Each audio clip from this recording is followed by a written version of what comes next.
todos y todas, espero que se encuentren muy bien. Les saluda su profesora Cindy Escaño de Geografía.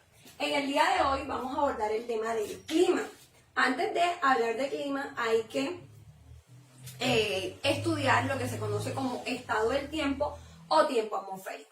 Por ejemplo, en la mañana está soleado y por la tarde está nublado. Ese cambio de temperatura que tiene la atmósfera es lo que se conoce como estado del tiempo. Ahora bien, para conocer el clima de una región hay que estudiar el estado del tiempo por más de 30 a 40 años. Lo que más se repita va a ser el clima de esa región.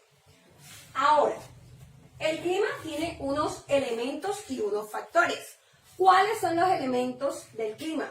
La temperatura, precipitación, humedad, presión atmosférica y vientos. Y los factores son latitud, altitud, relieve, cercanía al mar y las corrientes marinas. Tanto los factores como los elementos son los que van a determinar el clima de una región. En la Tierra podemos encontrar 5 zonas climáticas que están distribuidas de la siguiente manera. 2 zonas de latitudes altas, o también conocidas como Polo Norte y Polo Sur. 2 zonas de latitudes medias, donde vemos la letra A, y una zona tórrida, que es esta zona que vemos de color rojo. Ahora ustedes dirán, ¿qué es eso de latitudes bajas, medias y altas? Entonces, la latitud, recordemos que es la distancia del Ecuador a cualquier punto de la Tierra. ¿Por qué tomamos el Ecuador como referencia? Porque es la zona más caliente de la Tierra. Ahí van a llegar los rayos solares con mayor fuerza durante todo el año. Entonces, si estamos cerca del Ecuador, ¿cómo es la distancia? La distancia va a ser baja, por eso se conoce como latitudes bajas, pero temperaturas ¿qué? Altas. Nos vamos alejando del Ecuador, entonces la distancia ¿cómo es? Ya no es tan baja ni tan alta, entonces en esta zona vamos a encontrar latitudes medias, que se presentan las 4 estaciones.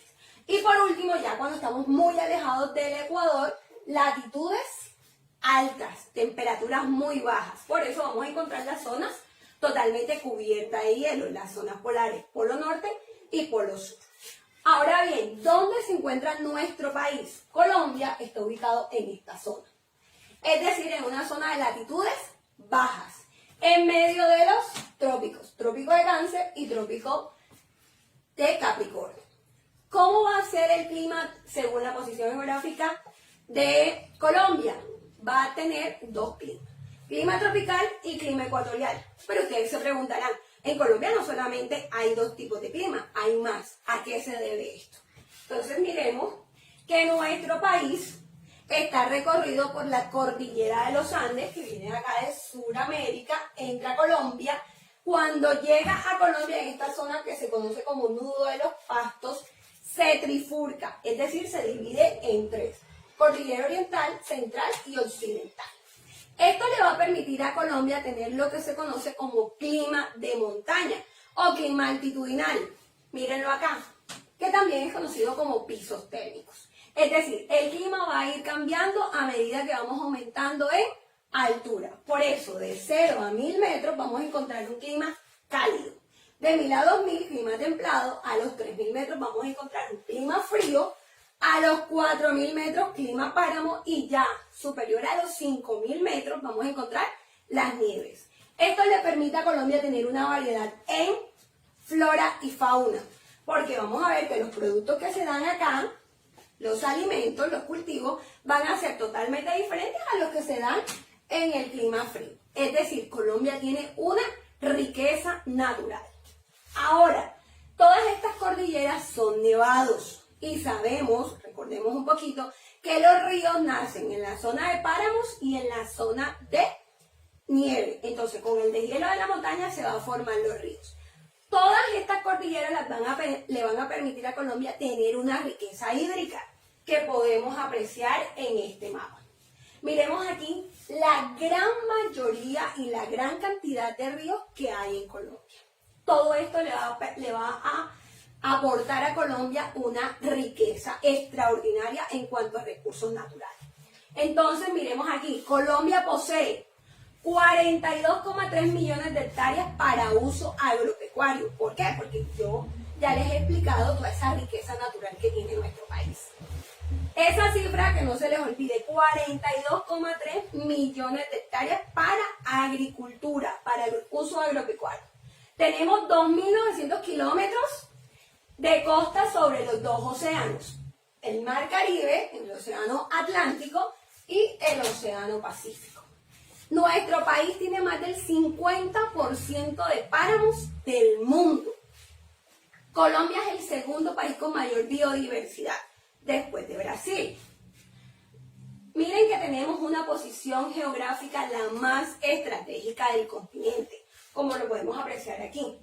Miren la posición de nuestro país frente a los demás. Tenemos y podemos tener relaciones comerciales con países europeos, africanos, del resto del sur de América, con Centro y Norteamérica. Miren esa posición extraordinaria que tiene nuestro país. Todas estas riquezas, ustedes dirán, si Colombia tiene tantas riquezas, ¿por qué hay pobreza? Esa va a ser la gran pregunta que ustedes se deben hacer. Entonces la pregunta es, ¿por qué Colombia, a pesar de ser rico en recursos naturales, posee un bajo desarrollo económico y social? ¿A qué se debe? Entonces, recordemos la cifra que yo les decía, 42,3 millones de hectáreas. De esas 42,3 millones, el 80%, es decir, el 33,8 millones de hectáreas son dedicadas a pastos. Mírenlo en este mapa.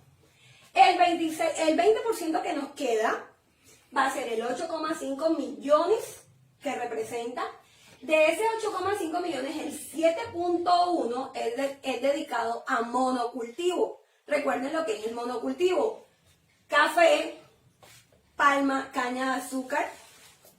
Estos productos van a ser para exportar.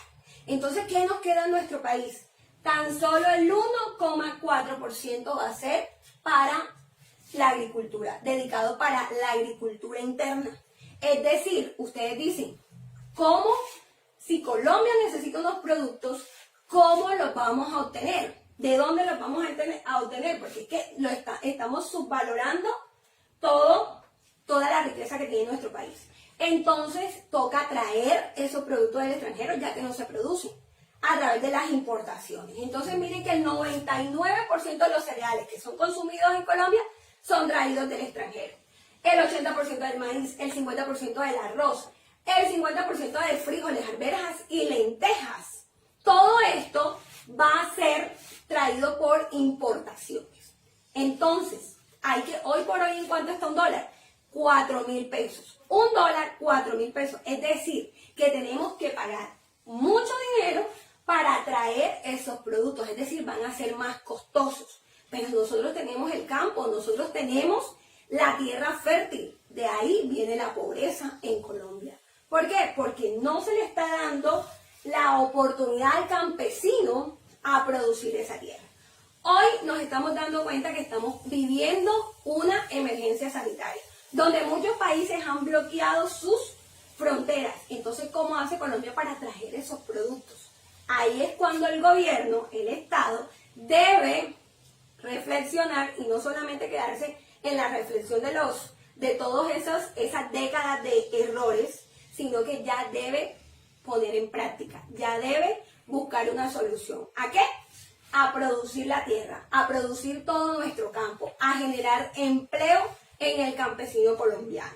De esta manera vamos a mejorar en esos niveles de pobreza y también debería invertir en educación y salud para salir adelante y que nuestro país, toda esta riqueza se vea reflejada en menos desempleo y que se vea reflejada en una mejor economía. Entonces espero que les haya gustado el video. Hasta una próxima oportunidad. Chao.